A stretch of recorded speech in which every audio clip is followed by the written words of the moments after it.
I wanted to start off the pod by saying, I know it's around that time of year where there's not a lot of sports going on right now. Basketball season's over, football season's over, the two main sports in America.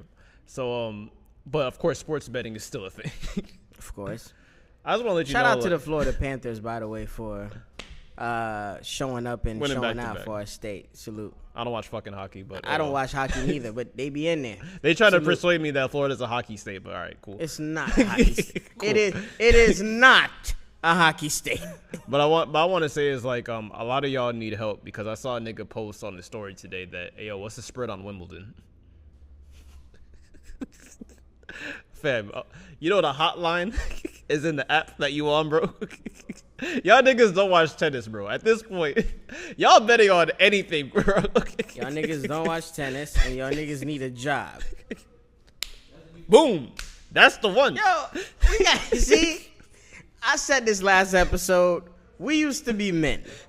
We used to go to war, build houses, change tires, have jobs, be providers and protectors. It's niggas would have sit on the app. Like, it's one thing to invest and be invested in crypto. Like, how's the market looking this morning? Cool. If you one of them niggas, salute to you. It's another thing to have nothing going on for yourself and you play $20 and you expecting to make $600. It's a different story, but. Of course. And by the way, we need to revisit the term entrepreneur. Yes. CEO and entrepreneur, like we just throwing those words around like we just playing fucking ping pong. I understand. I understand that you have 4 to 5 businesses. But first of all, none of them are guaranteed. None of them are full-time. None of them are making you money. 3 of them have LLCs, by the way, out of the 7. But that's neither here or there. Yeah. It's cool. Like I said, I think this is, and I thought about this week. This is why a lot of people get depressed. I know it could get lonely as a creative chasing your dreams, but you know what helps? Having a job on the side where when your friends invite you out, you're able to go have a drink. You're able to take your mom out. You're able to take your girl out. You're able to get out the house and do something fun. So yes, as much as people like to say, hey, go 100%, into your hobby and quit your job and invest fully into what you want. Like, it's cool to have a healthy balance. That's not for everybody. And being an entrepreneur is not for everybody. Some of y'all are just meant to be workers. It's okay. As long as you're able to pay your bills, keep your family straight, you good. Exactly. It's nothing wrong with getting a 9 to 5 because, by the way, ladies, for all the scammers that you date that take care of you, I hope you know that scammer asked a nigga with a 9 to 5 for money before.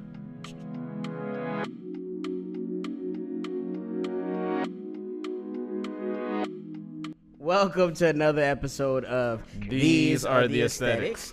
I go by the name of Cheech, a.k.a. the ladies' favorite broadcaster, a.k.a. Mr. Consistency, a.k.a. the summer is mine. So I'm still on that wave. I have yet to be outside because outside is hot and expensive. 1,000%. And there's a little flu going around, by the way. 1,000%. Exactly. I go by the name of Gary, a.k.a. In Gary We Trust, a.k.a. Mr. Sneaker Convo, a.k.a. I am not pulling up to your barbecue if it is raining. Yeah. I think that's fair. It's been raining all week, and I think it's because of the excessive heat. If you don't live here in South Florida, it says it's 85, but it's been feeling like 125 outside. By the way, and no matter what temperature it is outside, Cheech is still gonna wear a hoodie. In Gary's words, minimum 2 showers a day.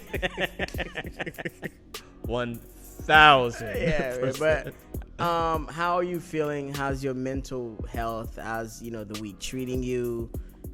Just rate your life experience on a scale of 1 to 10. As of right now, I would say I'm about a 7, because you ever know want to have a certain schedule, but other people kind of rearrange your schedule. And I'm not aiming it towards anybody specifically. Of course not. I'm not looking at the person in front of me, or the people who raised me, or maybe the person that cuts my hair. True. Not aiming it at none of them. I'm just saying it's just like this week a lot of stuff has been rearranged. Yes. But at the end of the day, I'm alive. I'm well. It's the summertime. I'm glad I have weekends off. It's a holiday weekend. Even though you guys are seeing this on a Saturday, but we're in a holiday weekend. Do you have any plans for 4th of July? I've been invited to 2 cookouts. So what I'm gonna do, the Haitian side of me is gonna attempt to go to both. To make sure I secure a plate and make sure I go home with something healthy. But but again, there's so much you can do as far as like overextending yourself. So I'm off Friday, so I'm gonna do the best that I can. Two of my close friends invited me out, so I'm gonna show up for the people I care about the best way I can, and hopefully I have a good time, and hopefully, I have food to eat for the next 2 days after I leave. By the way, this weekend might possibly be a dangerous weekend because a lot of people get paid early due to the fact it's a holiday. Yeah, and they think they balling. That direct deposit is hitting early, so a lot of niggas is gonna be being a nigga more often this weekend. 1,000%. And by the way, even though like this is not a topic on the board, but it's like it's a barbecue that's going on this weekend. I'm allowed to eat a fucking hot dog. It depends on how you hold it and eat it. What is the right way to eat a hot dog? You know the right way to eat a hot dog. What am I just like? Like what is the right way to eat a hot dog? Are you a fork and knife? How am I supposed to eat a fucking hot dog? Are you gay? Why are you gay? Well, hey, we'll be asking that question a lot during this episode, by the way. You are gay.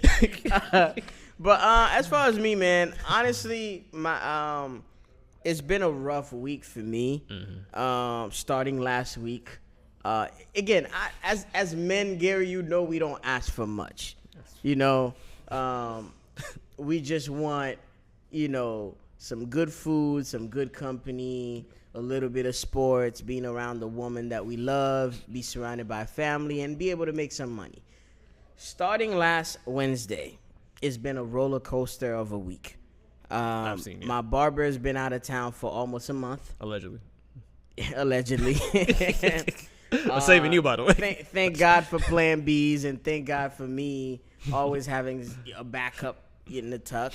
Last Wednesday, after I found out that my barber was out of town, my mom called me. My last living grandma passed away. Sorry for your loss. At 101. It's bittersweet because you've lived a crazy life. You've lived a life. You've lived a full life at that. Seen a lot of headlines. Yeah. So you've been alive since 1924. It's 2025. So you've been alive for 101 years. You've seen a lot. You've experienced a lot. On one end, you've lived a full life. It's your time to transition. But at the same time, it's like my grandma is always full of light, full of love, always has a joke, always heartwarming, always welcoming. So it's like, it kind of made me think about mortality for a little bit. It kind of made me think about my parents aging, me aging, me being able to, when I have my kids, how my kids might not have a great grandma to come to and to go to during the summer times and stuff like that. But I just honestly I've been processing everything that's been happening in a positive sense. I'm asking myself more so of why this is happening to me versus how come this is happening to me, why me, and playing the victim and shit like that. But besides that, I'm alive, I'm healthy, I have a job. I haven't been deported by ICE. Man, I have people that love me. I have friends that care for me, and that show me support. Shout out to you, Gary, for holding me down as much as you have in the last few weeks. So yeah, I'm cool, man. I'm cool. Shout out to Dolph, of course. That goes without saying. Yeah, but when he's here, I'm cool, man. I'm cool. I'm just taking it one step at a time. If I had to rate my experience from a scale of 1 to 10, I'll say I'm about a 6, but a healthy 6. Healthy 6. Solid 6. I hear you. I hear you. But I'm sure something like with curly hair and something soft will turn that 6 to a 9. Huh? Hopefully, we'll keep our fingers crossed. I'll let you know how that goes, and yeah, we'll go from there. It's okay. It's okay. Hey, we wouldn't know because we used to be seeing you on yachts. Just saying, we wouldn't know what you go through. I was out with friends. They say you see me on yachts like I'm on yachts every weekend. It's not the case. But it's okay. You was being a little bird over the weekend. Yeah, but. So a lot of stuff has been going on. 1,000%. These past couple days. Obviously we have to talk about the bombshell that literally dropped on us today on the recording. Yep. So the verdict for Diddy's case has been turned in today. Yep. So if I had to look up, you have the actual results. I have the actual. Thank you. You know, I have the actual facts. Responsible podcast. Yes. He was found guilty of 2 of the 5 charges that was levied against him. Yes. Yeah. So United States versus Sean Combs. He was found not guilty on count 1 for racketeering and conspiracy. He was found not guilty on count 2 for sex trafficking by force, fraud, or coercion. Yeah. He was found guilty on count 3, which is transportation to engage in prostitution, naturally. Once you fly something out, something come to you, or you go to something, or you order something, quote unquote, that's prostitution. 100%. If you're ordering sex, flying in sex, DMing with the intent to fly in. Yes. Yeah. Count 4, he was found not guilty of sex trafficking by force, fraud, or coercion. And he was guilty of count 5, it's saying the same thing, low-key. Transportation to engage in prostitution. 2 different counts. So he got caught up with the prostitution charges, but the RICO, the weight of the RICO and the main... And the racketeering, the RICO and the racketeering charges were dropped. At the end of the day, Diddy is one of our black greats. How are you processing this thing? How are you analyzing everything? Well, 1, I want to say this is the most dragged out case I've ever witnessed. Mm-hmm. 2, when I saw the verdict, and obviously it's like, I didn't really have a side. I was just literally just like viewing and consuming like everybody else, because it's like at the end of the day, this shit doesn't affect our personal everyday lives. For sure. But seeing this, and I'm seeing like all the shit like that was done to him, like the raids on every house at the exact same time, mm-hmm.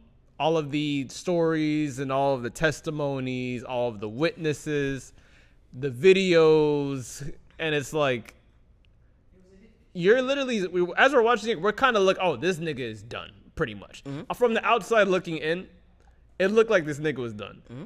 And to see that a lot of this case, so he kind of like dodged the main like charges. My first reaction is like, damn, what a time to be a rich nigga, bro. Mm-hmm. What a time. Because my first initial reaction when I saw everything, when it's like, so you beat the sex trafficking like allegations technically, mm-hmm. but you're guilty on paying the intent for paying for prostitution through transportation. What the fuck is the difference? I mean, again, you know how I feel. I feel like all these rich niggas, all these men in position are nasty. I think it's they trying to prove probable cause. It's like, did this person come at their free will to have sex with you, or did you coerce them or you bribe them to come out here? Did they have a choice to come out here? You give niggas a lot of money, a lot of access, they gonna want some pussy. They might end up paying for it. So I wasn't shocked when I know they're gonna catch them on something, because again, the feds don't want to look stupid. They're gonna make sure something sticks. They're gonna make sure they get one small win. That was their version of doing that. So, yeah. Like, here's the thing that's like even more nasty about this case. It's like, I understand niggas is gonna have their antics, but it's like, you can support who you want to support, but I just want to remind y'all, you out here saying free Diddy and being full support of Diddy, you look crazy. Just letting you know, from the outside looking in, you can believe who you want to believe. You can believe in the court system, but you saying free Diddy just sounds the same when there's visible evidence that this nigga is a wild boy. That's just my personal opinion. That's one. Two, it's like after the verdict was turned in, there's like niggas freaking rubbing baby oil on themselves, dancing, saying free Diddy, and it's like my first initial reaction when I saw that is like, this is literally a real life Boondocks episode. Like, it's just another example of that. Wow, we really are 400 years back. I just feel like a lot of people were being ignorant, but I think there's been a lot of misinformation. Period. I think this whole trial, I feel like people were miseducated on what he was actually in trial for. Yes. He was in the court of public opinion. Then he was in actual jail. You get what I'm saying? Like, you're being prosecuted for something completely different.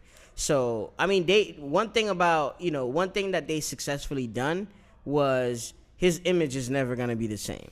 Like, Operation Take Diddy Down and ruin his reputation is definitely... It's still in effect. It's still in effect, and it actually went through. He's never going to be the same guy. You get what I'm saying? So, I feel like they succeeded on that level. But, again... we live in America where due process is owed to every single American. So, you innocent until proven guilty. So, my personal opinion on this Diddy shit is, I don't think he's the best human being possible. But everything that they were saying about him, all the charges that were brought up against him, some of them were true. But some of them were false. Some people were jumping the bandwagon. Some people wanted him to go down because they were hurt or they were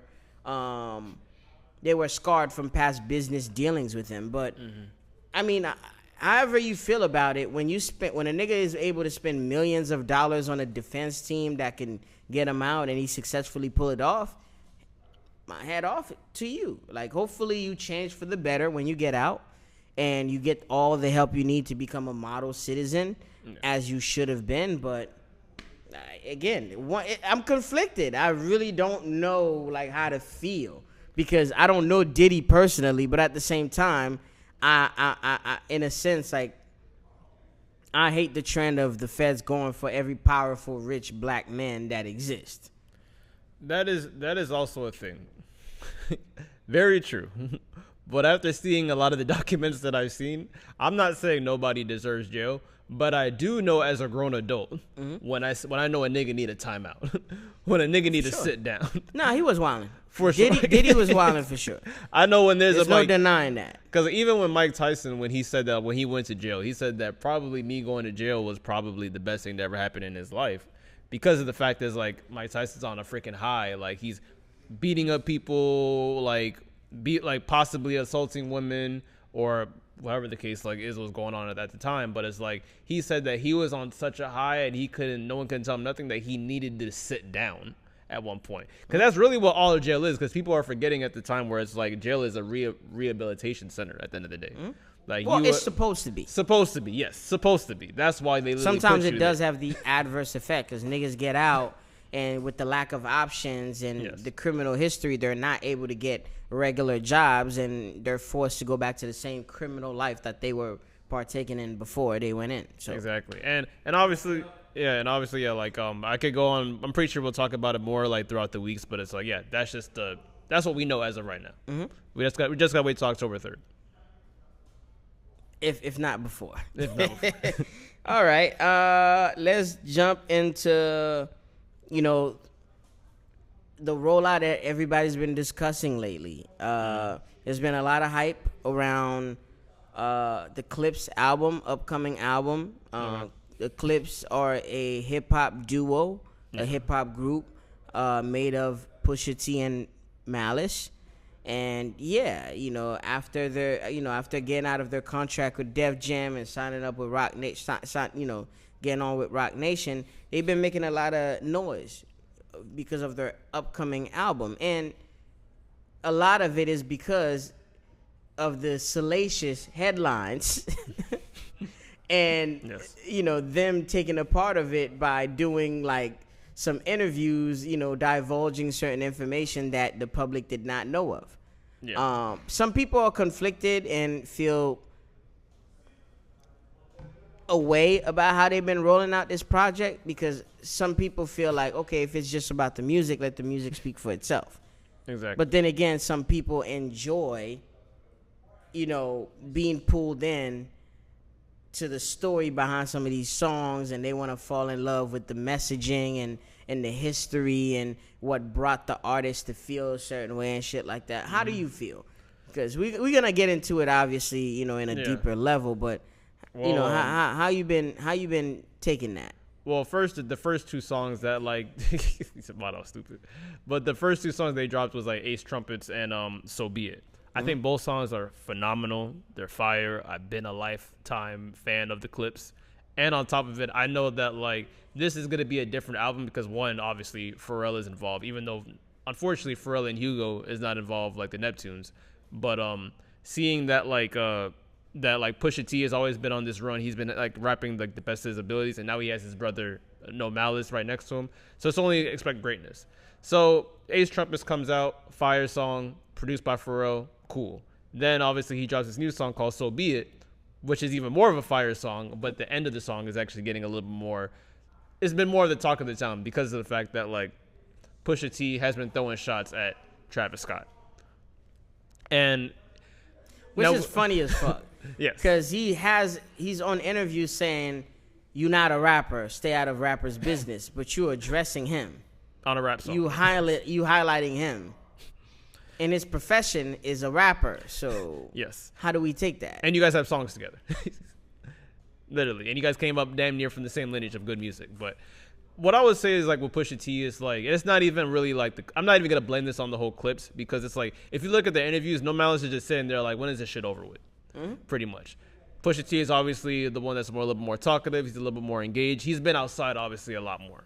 So my issue with this rollout by the clips or by even more Pusha T is that the way you doing it, you don't have to do it because you are literally already you're a dope rapper. You're already a good rapper. So the route that you're taking doesn't have to go like this. And on top of it, it's bro, every time this is gonna be a stigma of you now. Literally every album since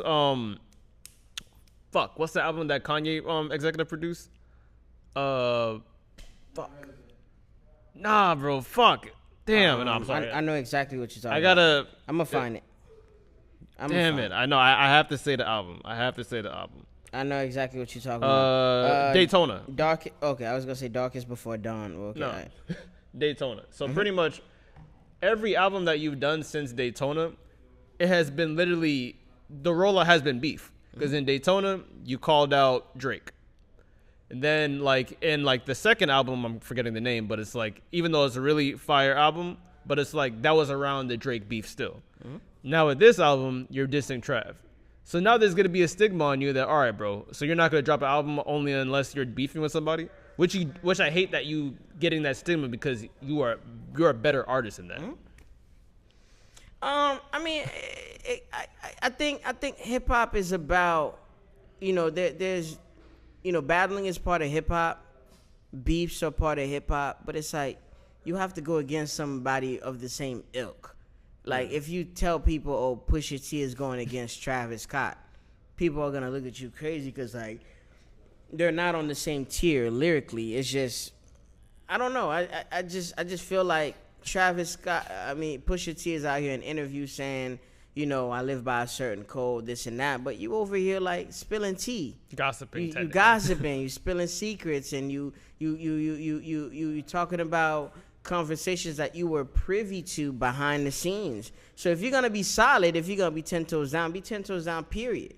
But don't find convenient ways when you promote your album to just talk shit, when it serves you or when it could benefit your pockets. But again, I think Pusha T is talented. He's one of my favorite rappers lyrically. I really don't I listen to his music, so I know he doesn't only talk about coke and selling drugs and shit like that. Shit too, So I just feel like with the Rock Nation music machine, with the Rock Nation label behind you, you sitting down with New York Times and you being privy to certain publications, you could have went another way with your rollout. You know, it didn't have to be on the backs of other people because it's just cheesy. It's just it's cheap, and it's like you don't get any as Pusha T. You don't get any cool points for that. Even if you obliterate a person like Travis Scott, what rank do you get out of that? That's true, because you gotta remember, like you know, one of my favorite sayings: "Life is about perspective." Mm-hmm. So you gotta understand. Like, I understand why Pusha did it. I understand because it's like you're at a point in your career where it's like my best friend, one of my best collaborators is the face of Louis Vuitton. So I never got to spend $1 on Louis Vuitton. I'm rapping to the best of my abilities. I took down a rap goat, quote unquote, allegedly Drake. I'm rapping with my brother again. And on top of it, it's like, I'm that nigga at the end of the day. And I just got out of a Def Jam deal. So he literally feels like he's untouchable. Mm-hmm. But I understand Trav's perspective where it's like, all right, niggas think I'm probably corny for literally doing songs with everybody. But my nigga, this is just entertainment. How about y'all stop being bitches and just rap? Yeah. He could have that perspective as well. Maybe he's just not looking at as deep as y'all niggas, but that's just how I feel about it. Yeah, I mean, I honestly, I can't wait for the project to drop. I can't wait to hear all the songs and stuff like that. And again, I'm just excited that the rappers are back outside and we're able to get some new music. There's rumors that even Drake is working on a project called Iceman. So, yeah, I just can't wait for what the third and fourth quarter has to bring to music. Again, I think there's better ways to be creative and there's better ways to get buzz and without just name dropping or just gossiping or going on podcasts and being messy. So, for sure. But much love to those guys. I hope the project does well, man. But, you know, I'm a fan. So I can't wait for it. Yeah. While we're in music, let's just briefly highlight the gripe of T-Pain. So yes. So T-Pain has been making like his rounds. I don't know if he's promoting anything, but he's been on multiple streams. He dropped a single? He's dropping music. T-Pain is dropping music. And T-Pain is no stranger to streaming. I think he streams himself, and he's been doing some interviews. And so T-Pain went on like somebody's stream and said that, or an interview, and he said, "Yeah, man, I just wish like Drake didn't take the advice that he gave me. Pretty much is like literally go out on your own time, bow out gracefully, pretty much." Mm-hmm. So and then Drake obviously saw it and is like, "Oh, this nigga has always been jealous of me. He's hating on me, pretty much." And now it's kind of spiraling into something a little bit bigger because of like his homie Chubbs. His homie Chubbs has just had a birthday, and like I guess they're somewhere fucking they're on vacation clearly, and he asked the DJ, "Hey yo, can you play a T-Pain song for me, bro?" And then they play Nokia. So it's like my first reaction, where it's like I'm a big fan of T-Pain. Mm-hmm. Obviously, I'm a big fan of Drake, but it's like, yo, T-Pain, why is it that I understand you're at a point in your career where it's not at the highest point, mm-hmm. and I understand you're still a student of the game, you observe everything, but fam, you know, at this point in Drake's life, if you mention his name and it's not a compliment, my nigga, it's better just leave him alone because he's literally on defense mode right now. He's taking names. And he can see everything. He can see everything. Mm-hmm. And then you literally going around and saying that like, oh, even old clips are coming up of T-Pain now saying that, oh yeah, Scorpion, that shit just sounds like something I did. No, it doesn't, bro. Maybe there could be some inspiration because you are a legend. There's not a T-Pain song that sounds anything like the Scorpion album. No, bro, no. And I love your music. If there's a T-Pain concert in the city, I'm going to it. I love T-Pain's music. But at some point, bro, where it's like, cut the shit. For me, you know, sometimes, again, the best way to keep something is to give it away. So, again, if you good at what you do, chances are you're going to be copied. You're going to be imitated. Some people even say imitation is the, what they say? Imitation is the, I don't know that one. It's something flattery. Anyway, we're going to take that out. But what I'm saying is, chances are if you're good at what you do, you're going to inspire somebody. Somebody's going to try to copy you. Somebody's going to try to replicate exactly what you do. So I just think you should take it with a grain of salt. You should just strive to just keep raising the bar to keep going. And another thing that we're not highlighting is a lot of niggas be bitter. When Drake was on top, or when Drake at the height of his career, when he was hot as fish grease, there's a lot of features he did not do. There's a lot of you niggas that he promised to do a verse for. He promised to come do your podcast, to do your show, to go to the guy, to go to the radio station and do an interview with y'all. He never showed up. So a lot of you guys have some fucking resentment, animosity towards the guy, and it's like, yo, it is what it is. If you're in this position, you probably would do worse or the same. So I don't know, man. I just feel like T-Pain, you're a legend. You a GOAT. Just act like it. Exactly. The beautiful part about music is there's different eras. You had your era. You had your run. Exactly. There was one point, there's no song that was out, that could hit the radio without a fucking T-Pain hook. Timeless run. So it's like, bro, it's good to play the sidelines when you get a certain age. It's exactly. Okay. It's okay. Because you know what it looks like as well is because it's like, because T-Pain is reaching low key, but it's like, because you've been on the sideline so long and you see a nigga have a run longer than yours, you just can't wait till he's on the sideline right next to you. And that's just hate. Exactly. So, and that's like by the way, I feel bad for Lil Wayne because it's like he keeps getting in situations where like, yo, fam, I really fuck with Payne, I really fuck with Drake. It's like we're at a time in hip hop where it's like I don't know if niggas is bored. It's just like niggas is having unnecessary beef at this point. I mean, as long as it's gonna bring us more music and good music, I'm cool with it. But it's just like it's a lot of corny shit going on. Exactly, 1000%. While we're in music, still, let's highlight A$AP Rocky. I know this is music, music-esque. It's really a fashion topic, but A$AP Rocky, had a show in Paris. Yes. To showcase his latest collaboration with PDF, which is a brand, by the way. Which is a brand, by the way, and he has faced a lot of backlash since then. How do you feel about everything, Gary? Have you seen the collection? Have you seen videos of the collection? Have you seen the prices of what the collection is going for? And what can you tell us about it? Oh, of course. Well, when you ask for the prices, they immediately call you broke, by the way. So with the brand, like, I've seen the pictures. If you guys don't know, like, PDF, like, I don't know where it came from, but the first time I saw the brand, Drake was wearing it often.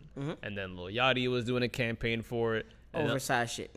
Pretty much, it's like, I call it like the oversized, more hype beast version of Fear of God, pretty much. That's just how I view it. Obviously, a lot of expensive shit, rich nigga shit, pretty much. Something I'm not saving up my check for. But that's just my personal opinion. Especially while saving up for a wedding. 1000%. 1000%. So Rocky comes out with this campaign, and he has all the models pretty much like in a prison yard. A lot of the clothes kind of look like jail-esque like garments, pretty much. And he just have them like all walking around and just sitting down in like a prison yard. Keep in mind, a lot of these models are black. Some of them are white, but a good portion of these models are black. And A$AP Rocky dodged the case earlier this year. Couple of weeks ago. So it's like, bro, like, I understand, like, y'all artsy niggas want to showcase your art. You don't want to be minimized in no way, shape, or form. But my nigga, how tone deaf can you be? You can always tell when a nigga has been rich for a while. Like, bro, it's like, you have to understand this, like, jail culture, like, we were talking about this the other night, where it's like, black people, we need to let go of, like, calling, like, highlighting our traumas and try to, like, overcome it or make it look cool. Jail is not fucking cool, bro. Let's just keep it a buck. Jail culture is not cool. To this day, I hate seeing these rappers throwing these big-ass parties, these big-ass festivals, coming home parties. Meanwhile, I'm not seeing that shit when niggas graduate college. That's a fact. Like, what do we do? Like, what are we doing at this point, bro? Like, I just think that shit was lame and corny. Rocky, you're capable of doing better. And my last take on this shit, nigga, where is the album? That's the most important thing. You dropping more kids than albums, bro. Funny as hell. I mean, honestly, I blame, there's definitely a disconnect. These niggas go so far into Hollywood that they forget how to create. And again, it's so easy as a rich nigga. If you're not able to come up with something, you able to go hire, somebody to bring him up and give him a look and shit like that. But ego comes into play. Niggas want all the recognition, all the money, all the success. They don't do it. But yeah, man, I just feel like he's definitely tone deaf about the whole situation. 1,000%. Especially with what he went through. Like, bro, you were in a position a few months ago where you could have lost your family, you could have lost your girl, and another nigga could have been raising up your whole kids right now. 1,000%. You dodged that. Cool. It's good to highlight prison. It's cool to highlight what you went through. No, what I'm saying is, I know like, what you mean, it's yeah. good to talk about it to prevent people from not going. It's good to be, educational about it. But it's just like, there's a lot of shit we got to leave behind, bro. Like, there's certain looks. And again, that's why I said I love Pharrell right now. Because Pharrell clearly drew a line of separation between him and certain designers in the black community. Yes, I'm black. Yes, I used to I used to own an urban brand. But now I'm the creator of Louis Vuitton. That's how I got to move. It's just, I just feel like there's certain positions that, you occupy. You got to start moving like that. Exactly. And I just don't think like we understand that part of it. That's all.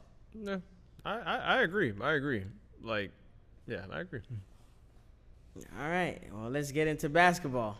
The pussy is drying section. It's okay. Can't wait. I actually enjoy everything you wrote down. So I don't think the pussies are gonna be all the way dry. Nah. Maybe 10%. So, yes, the NBA, there's some quick hits. I'm going to try my best to run through them. So, OKC, the Oklahoma City Thunder, won the NBA championship. Mm-hmm.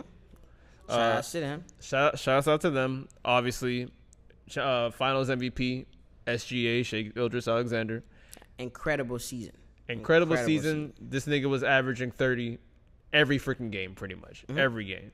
He came in, they delivered. I almost thought they lost it at one point to the Pacers, but they came in and they were pretty much unstoppable throughout the whole season. They got it back. And what's even more scary about the Oklahoma City Thunder, they still have draft picks.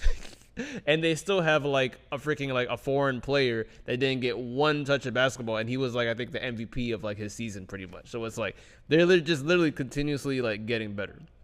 There was some backlash with like how like the Game 7 went, because it's like possibly one of the best games that kind of took away from us in like the first 5 minutes. For Tyrese Halliburton was playing his ass off, scored 9 points, 3 threes back to back to back, and all of a sudden towards his his ACL. And you asked me a question. Yes. You said, yes, was it cool that they had him play on the injured leg? Because that's actually cool. How did you feel about it? He's one of the stars of the team. Yes, a lot of people were conflicted on should he have played. This is the playoffs. This is when you shine, because like you can't only want the accolades and the praise when you on top. It's like if your team is struggling, like you gotta carry your team on your back. Like that's the Kobe mentality. Put me in the game. Exactly. Okay, I broke one wrist. I got one more. Like I broke one leg. I got one more to move on. So again, I'm not expecting everybody to feel this way or to behave like this. But I mean, it's a sport. It's supposed to be competitive. It's supposed to be a contact sport. It's supposed to be aggressive. It's supposed to be some manly shit. So and injuries are part of the game. Yeah, you can't come around and be like, oh no, I'm not feeling well today. I can't play, or I tore this up and I don't. It's just it would look crazy. So I honestly think he didn't have a choice. Because if he didn't play and they lost the game, they would have blamed the whole series on him. It was a lose-lose, yeah. It was a lose-lose.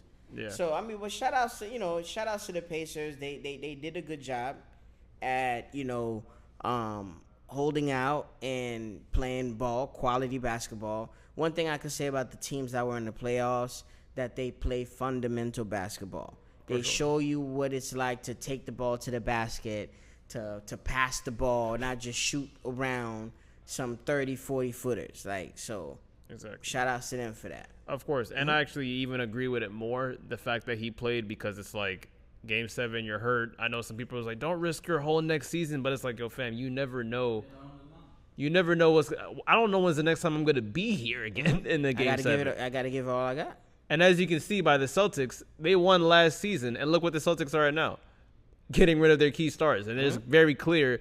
Oh yeah, Jason Tatum freaking got hurt, and it's like it's clear you're most likely tanking next season. So it's like I completely agree the fact that he played. Now, another topic that we went back and forth on the other day was that KD got traded to the Rockets. And we weren't even just mad about the actual trade. Me and Cheech disagreed heavily on the fact where it's like Cheech's take. I don't know if you wanted to give your take on the fact. No, go ahead. You know my take. Cheech's take is like pretty much like Cheech was pretty much T-Pain. He was like, when are you going to bow out gracefully? You've been in the league too fucking long. Just enjoy your money and leave. My take was, yo, fam, I am still the number one option on any team I'm at. Even at 37. I'm still getting paid the biggest contract. When the game is on the line, I'm still getting the ball. No one's out playing me. So why the fuck am I going to leave? That was my take. I just feel like when a player or a coach starting to get tossed around, I just feel like it does more harm than good, because it's like nobody gets rid of something that they need or that's valuable. Yes, there's options, and there's areas where a team might get rid of a player to get rid of a cap or to allocate some funds around and recruit somebody younger. But it's like, you got to understand, all this shit, music, sports, is a young men's sport. And it's like, if KD, you have nothing else to prove. You got your ring. You one of the best players to ever play this game. You an Olympian.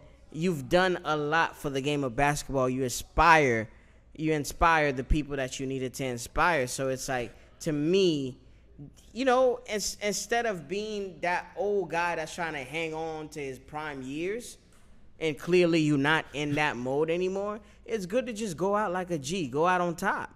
I don't think there's nothing wrong with that. I understand, but the reason why I strongly disagree, because it's like, this is KD at like the end of his prime. It's not even to a point where it's like people are begging for you, like, yo, hang it up, bro. Get that CDL. Like, no disrespect. It's not like PJ Tucker on the Knicks. Like, you're not getting no playing time. You are literally still starting at your age. LeBron is still starting. LeBron, KD, and Steph, even though they're at like the end of their primes, or LeBron is probably past his prime, but still, actually, no, fuck it. LeBron is probably still at the end of his prime because he just made the freaking All-NBA. Those three dudes are literally led the Team USA in the Olympics. Correct. So it's like, I understand they're that. They're also old as shit, and they're aging. I understand that, but it's like, it's not like Shaq in a Celtics jersey. It's not like Shaq in a Celtics jersey. It's not like KG on the Brooklyn Nets. True. And the last cape I'm gonna have for Kevin Durant, where it's like, I always said this: KD is the most unluckiest superstar that I've probably ever seen, because it's like, I understand that, like, you couldn't win in OKC, you moved, you went to Golden State. Pretty much everybody turned on you for calling you a snake because you went to the Ops, pretty much the team that really took you out the finals. You went over there, you played, you got your 2 rings, was Finals MVP both years. Then he's like, you know what? I got my rings. It's time to have some fun. And then they go hoop my homie Kyrie. They go to the Brooklyn Nets. They're supposed to go to the Knicks, but they went to the Brooklyn Nets because of Kyrie. Cool. Then the world shuts down. And then Kyrie doesn't want to get vaccinated. So now I can't win a ring because the guy that I came to the team with can only play half the games. Yep. And then, of course, he gets injured. Then he gets traded to the Suns. Now the Suns, already a good situation. He's thinking, all right, this is going to be a breeze. I'm going with Devin Booker. Cool. Then he gets hurt. Then they get Bradley Beal. Then he gets hurt again.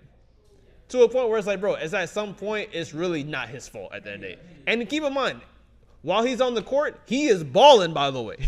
Like I said, if KD, again, I don't know his personal business. I'm not his friend. I don't know the ins and outs of his life. But at some point, bro, you got to do what's best for you. You got to do what's good for your legacy. And like I said to you, if he had a family, wife and kids at home that was waiting for him, and he had something else to live for besides basketball, I think he would have walked away from the game and looked at life a certain way. You get what I'm saying? Like, I just don't want the legends that I grew up watching to be viewed as, a washed up nigga that the new kids are looking at. You get what I'm saying? So, because there's a lot of motherfuckers who thought was gonna stay in the league and it was gonna do some amazing shit that ended up not showing up and not fulfilling their true potential. So it's like, it is what it is at this point. I hear you, man. Like, even like with I wish him the best. It's just like, I would personally start looking for ways to retire and be part of the NBA and be close to the game that I love, because I do know that could be depressing. Yeah. Walking away from something you've been doing since 5, 6, 7 years old. Exactly, and I think that's a strong reason why LeBron is like, "Hey, Savannah, I ain't leaving yet. The game still needs me." I get it. Like, show me a nigga that does it better than me. Show me when I'm getting the veteran minimum, and I'm out. That's it. Now, let me stretch for this topic. Whew, funny. Might off, I need an ISO.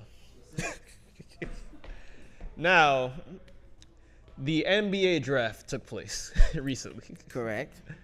I want to say shouts out to all the people that got drafted in the NBA. Obviously, getting life-changing money. You're literally changing your family lineage, breaking generational curses. Completely understand. Obviously, the Dallas Mavericks got Cooper Flag. I believe the Spurs got Devin Harper, or Dylan Harper, I believe. Excuse me. The Philly got VJ Edgecombe, and then, but the one that stuck out the most out of the whole draft, Ace Bailey. Ace Bailey got drafted by the Utah Jazz. Even though he's made it very publicly known, he did not want to play for the Utah Jazz. But obviously, the owner of the Utah Jazz, Danny Ainge, don't give a fuck. It is what it is. That's where you gotta come play, nigga. I'm drafting the best talent in this fucking class. Now, and what got me even more pissed, because it's like, keep in mind, Ace Bailey did not work out for any NBA team in the league, publicly at least. I do believe that private workouts are a thing. Okay. I will say that is a thing. But he didn't publicly work out for a team because he just relied on his skill so much. And if you guys don't know Ace Bailey, he played for Rutgers. And even though I don't watch college ball, but he's pretty much getting compared to, like, in that Jason Tatum-esque lane. That's true. Pretty much, he was the best, on paper, he's the best scorer out of this whole draft. So it's like, just seeing off his highlights, you know what he can do, and you know what he's pretty much going to do if he keeps his head in the game. Now he's at the draft. As they literally call up his name, he damn near already looks pissed as shit already. Yeah. It's to the point he damn near don't want to freaking shake Adam Silver's hand when he gets that freaking Utah Jazz because hat. he didn't want to go there. He didn't want to go there. He kind of wanted to go to, I know Brooklyn was like really on his list to like get drafted at, because it's like, obviously New York is the big city. It's easy to become a superstar. Yeah, but it's stacked over there, man. Well, it's Brooklyn. They're pretty bad, but it's like, I understand if you really care about the Knicks. But he really wanted to go to the Wizards or the Brooklyn Nets, which are bad teams, but he kind of had more leeway to be a star, quote unquote. Now, Ace Bailey, I don't know who your representation is, but they're misguiding you. Because what's pissing me off about this situation... Or not, he might really believe in his representation. Oh, you're talking about the same nigga that's playing Jay-Z in a Rolls Royce? With the bust-down watch? With the ashy lips? All I'm saying is, a lot of these niggas promise these kids the world. They tell their kid, oh, yo, go to a smaller team and you could be the superstar there versus going, to the Lakers, the Knicks, and, the Mavericks, and you're going to be, now you got to fight for your spot and earn your spot. So I get it. Here's the thing. Here's my biggest gripe. I want to literally, if anybody that's like under the age of 20 or the age of 18 that's watching us with guidance, I know we curse a lot, but it's like, when you get drafted to the NBA, it is a privilege. 1,000%. It is a privilege to get drafted in the NBA. And on especially a top 5 pick, by the way. You're literally breaking generational curses. You're changing everyone's life that's around you. And on top of it, like, you can't be an NBA draft lottery pick and an unrestricted free agent, bro. Because one way or another, the NBA is going to remind you're not bigger than the program. So it's like, I just wanted to just say that message to everybody. It's like, Don't worry about, hey, I want to be a superstar. You need to worry about, can you fucking play in the NBA? Because it's like, bro, now you made yourself a big ass target. Because like, I'm pretty sure everyone in the league is like, who the fuck is this guy? He don't want to play with. He don't want to play with nobody. He don't want to play for no teams. You think you're better than us? It's cool. You scored a little cute 30 points on freaking somebody that had to freaking study for geometry. Cool. Now you with the big dogs. What the fuck are you gonna do when Giannis is breathing on your fucking back? What are you gonna do when freaking Isaiah Stewart is trying to fight you for freaking shooting a layup? What are you gonna do when you have to freaking have you have to try to dunk on big ass Joel Embiid? What are you gonna do? Again, I think that's the false sense of confidence that their parents and their agents instill in them. Like, we haven't seen nobody like you since LeBron. We haven't seen nothing like this since Dwight Howard. It's like and that's why I hate comparing people. Like, I'm a big believer in, okay, get here and show me what you got. All the shit you done in the past, that's cool. All the shit we've seen, that's cool. But sometimes it doesn't translate in the court. Look at Zion Williamson. Good example. So again, I'm not trying to be a party pooper. Do what you want. Think that it's healthy to think that you deserve the world, and I'm never gonna tell you nah. But it's just at some point you got to be realistic, 1,000%, and be humble and go through the process like a professional. Exactly. I agree. 55 minutes. So what? we made it to the end, so I guess we can knock out that last one, B Simone. B Simone, who some of you have loved and hated, she had during the podcast episode that she was taping with her best friend, a lot has came out. Yes. A lot of you guys are calling her selfish. A lot of you guys are calling her a bad friend. A lot of you are calling her self-centered or narcissist, X, Y, and Z. But, there's the opposite side. That's like, oh, okay, well, nobody owes you anything. You have to, fight your way through life and earn shit on your own merit. So, B Simone went on the podcast, had her, homegirl over there, her quote-unquote best friend on there. Quote-unquote, heavy on the quote-unquote. Heavy on the quote-unquote best friend. And the best friend was, was pretty much depicting what she was going through in the last few years, saying, like, look, people see me with you. They think I'm living my best life. But in reality, I was going through shit. Like, I lost my car. I was sleeping outside. I was homeless. And because I was attached to you or because I knew you, people thought I had it good. Mm-hmm. When in reality, I was by myself. I was dealing through life as it came at me, and I've watched you help other people, yes, and you never extended that same grace to me. And, as the conversation progresses, B Simone started making the conversation all about her. She's trying to relate.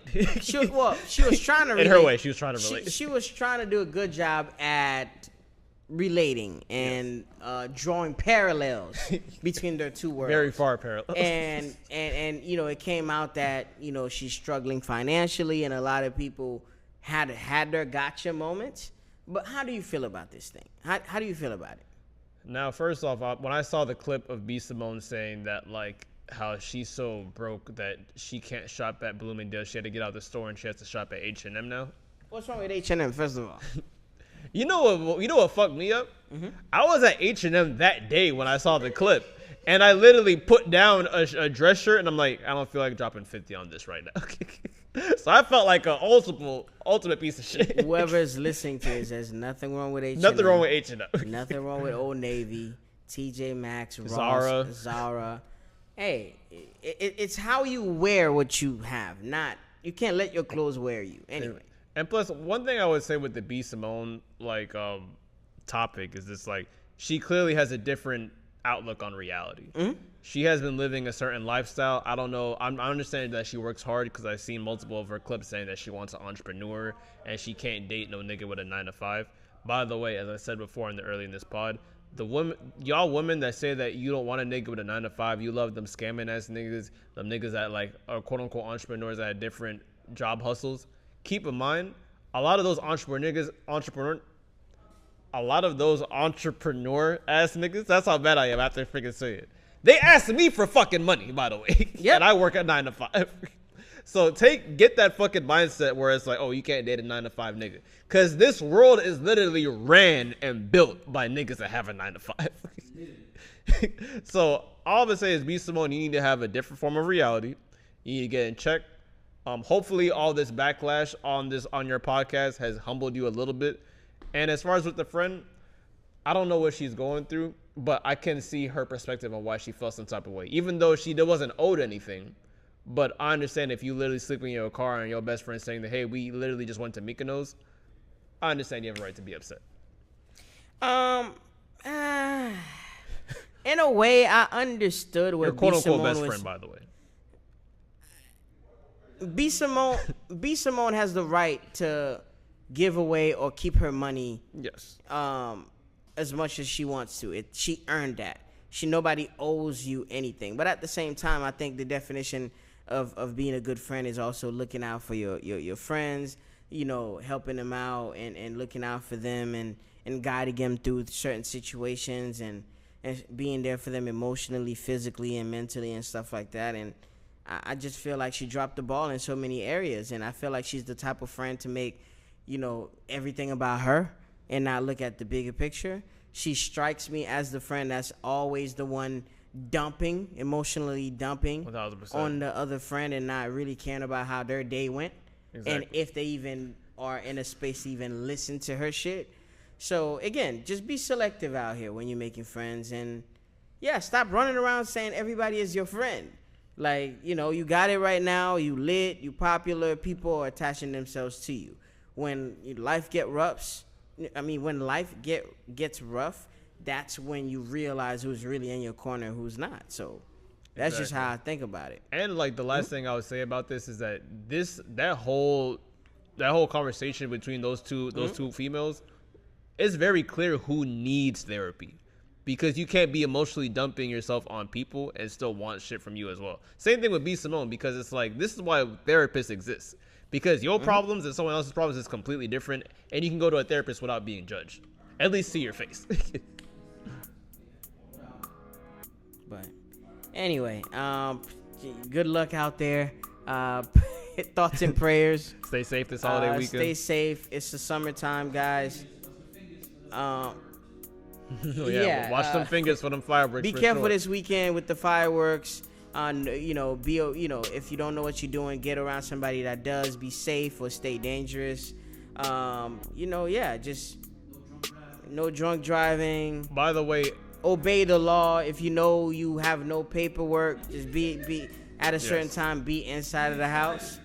It's all of that shit. The last day to pop fireworks is that Saturday, by the way. Yeah, that's it. Let me sleep. I work hard. I'm tired of going to my neighborhood and it's nothing but smoke. These shit. And the kids, just control your kids. Fuck it. I hope it rains. That's hate. Gary, you know what? Because Gary is inside, he wants everybody to be inside. But yeah, I hope everyone have a safe and sound weekend. We will catch you guys next episode. Again, thank you for all the support, all the likes, shares, repost, of any piece of content that we have released out there. As long as you guys keep supporting this shit, we're gonna keep filming and keep shooting content for y'all. And I'm grateful. I go by the name of Cheech, aka I'm grateful for all the support, aka Mr. Consistency, aka I will see you here next episode, hopefully in a better mood. And what do you go by, Gary?